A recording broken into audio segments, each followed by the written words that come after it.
ఎన్నోసార్లు దారి తప్పి అడుగులేసి నీకే సిగ్గేసి దేవుని ముందుకు రావటానికి నువ్వు తొలగిపోతుంటే నీ వెంటబడ్డాడు. ఎందుకయ్యా నన్ను దర్శిస్తున్నావు?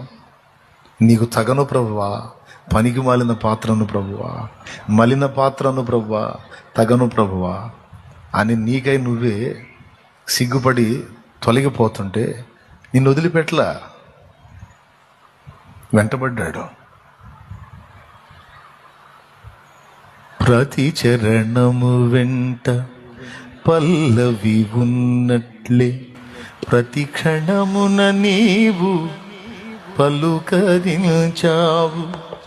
ప్రతికూలమైన పరిస్థితులన్నీయు కనుమరుగైపోయేనే. కృప